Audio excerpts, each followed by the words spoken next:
ఇప్పుడు కందులు వాడేవాళ్ళు లేరు, చూసేవాళ్ళు కూడా తక్కువైపోయారు. కందులు ఆ కందులు పల్లెటూళ్ళల్లో పండితే వాటికంతా ఎర్రమట్టి అంతా పూసి ఎండబెట్టేవాళ్ళు ఒకనాడు. పెద్దవాళ్ళందరికీ తెలుస్తుంది.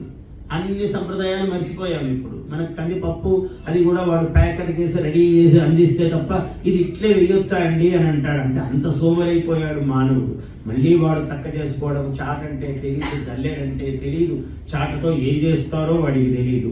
ఆ చాట ఇలా ఇలా చెరగాలి, అసలు ఇట్లంటే వాడి చాట మొత్తం మీద పోసుకుంటాడు తప్ప ఆమె కానీ ఆయన కానీ చాటను చెరిగే కళ గొప్ప కళ. అది చాటతో చెరగటం అనేది చాలా గొప్ప కళ. అని దంచటం ఎంత గొప్ప కళ. ఆ దంచటం పోయింది, విసరటము పోయింది. తిరగలి ఆ విసురురాయి అనేవాళ్ళు, విసురురాయి అనేది ఒకటి ఉందని వాడికి తెలియదు. పిండి గిర్ని అన్నీ మా భాష మారిపోయింది, పని మారిపోయింది. అంతా దాంట్లో వేసి అదేదో వాడిస్తే తీసుకొస్తాం. అందువల్ల దాని యొక్క మూల లక్షణం, ఆ మూల లక్షణం ఏదుందో అది పోగొట్టుకుంటున్నాం. ఆ చాటతో చెరిగే చాలా గొప్ప కళ. చాలా తెలియక అందరూ ఏదో వంటింటి కుందేలు అనేది ఇట్లాంటి పేర్లు పెట్టేది. వంటింట్లో నువ్వు చేయరా ఒక్కరోజు తెలుస్తుంది నీకు, నీ ప్రతిభ ఏమిటో. చాట పట్టుకో, జల్లెడి తిప్పు ఒక్కసారి, ఎలా తిప్పాలో అని మీద పోసుకుంటావు తప్ప జల్లెడి ఎలా తిప్పాలో, ఎంత సొగసుగా అనాలో నీకేం తెలుస్తుంది?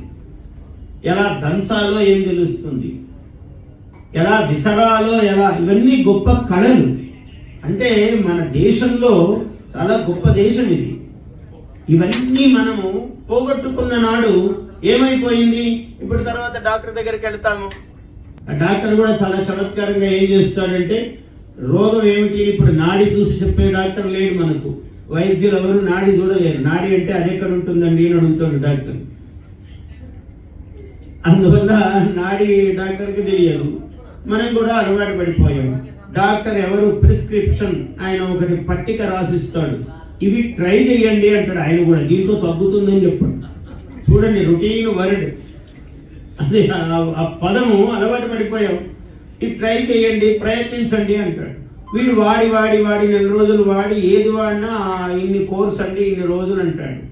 వీడు కూడా ఎంత గొప్పవాడంటే రోగం తగ్గేదని డాక్టర్కి ఎవడు చెప్పిన పేషెంట్ ఉండడు ఇప్పటికీ. వాడు మళ్ళీ రోగం వస్తేనే డాక్టర్ దగ్గరికి పోతాడు. అప్పుడు మొహమాట పడుతూ వెళ్ళాలి, కానీ మొహమాటం కూడా లేదు ఈ రోజుల్లో. డాక్టర్ కూడా అలవాటే, మళ్ళీ వీడు నా దగ్గరికి రోగం వస్తేనే వస్తాడని. అందుకే ఆయన రోగం పోకుండానే చూసుకుంటుంటాడు డాక్టర్ కూడా జాగ్రత్తగా.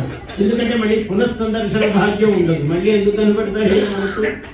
అందువల్ల ఆయన కూడా ట్రై చేయమంటాడు, ప్రయత్నం చేయమన్నాడు. ప్రయత్నం ఫలిస్తుందని ఆయనేమి గ్యారంటీ ఇస్తాడు? నీకు ఏమి ఇవ్వడు. అందువల్ల ఇవి ట్రై చేయండి అంటాడు. మళ్ళీ డాక్టర్ గారు ఇలా కానీ మనం మూలుగుతూ మళ్ళీ వెళ్ళామనుకోండి, ఇప్పుడు ఇవి ట్రై చేయండి అంటాడు. ఈసారి దీంతో ఖచ్చితంగా పోతుందని అప్పుడు కూడా చెప్పాడు. కారణం ఏమంటే అన్ని విద్యలలో ప్రమాణాలు పడిపోయాయి.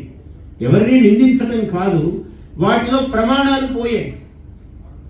అన్ని శాస్త్రాల్లోనూ అంతే. జ్యోతిష్ శాస్త్రం చెప్పేవాడు మా చిన్నప్పుడు అండి ఇలా చెప్పేవాళ్ళు, అన్ని జరిగేవి అనేవాళ్ళు. ఇవాళ ఎవడు చెప్పినా వాడు అదైపోతాడు, వీడు ఇదైపోతాడని వీడు చెప్తూ ఉంటాడు. జ్యోతిషం నువ్వెవడరా చెప్పడానికి? వాడేమో అయిపోతాడు, వీడేమో అయిపోతాడని నువ్వేమైపోతున్నావో చూసుకోవాల్సింది. అంటే నోటికొచ్చిందంతా చెప్పడం. ఆ విద్యలో ప్రమాణం పడిపోయింది. అన్ని విద్యలలోనూ ఏ ఒక్క విద్యను తప్పు పట్టవలసిన పని లేదు. కాలగతిలో వాటి ప్రమాణాలు మారిపోయాయి. అందువల్ల వాటికే అలవాటు పడ్డాం మనం కూడా. ఇట్లా కాకుండా నైపుణ్యము ఉండేటట్లు, అందుకని గోభి విప్రై బ్రాహ్మణులు వేదై వేదముల చేత, వేదములలో అనేకమైన అంశాలు ఉన్నాయి. చదువుకోవాలి, తెలుసుకోవాలి. అందరూ వేదాలు చదువుతూ కూర్చుంటామా అండి అంటే అక్కర్లేదండి, మీరు మీ పనులు చేసుకోండి, నేనున్నాను చదివేదానికి, నేను చదివి చెప్తాను మీకు. వాడు ఒక పని పెట్టాడు, బ్రాహ్మణుడు విప్రుడు, నీకు ఇదే పనిరా నాయన, నువ్వు అందరికీ జ్ఞానము తెలియజేయి అన్నాడు. Please subscribe to our YouTube channel. Like and share this video.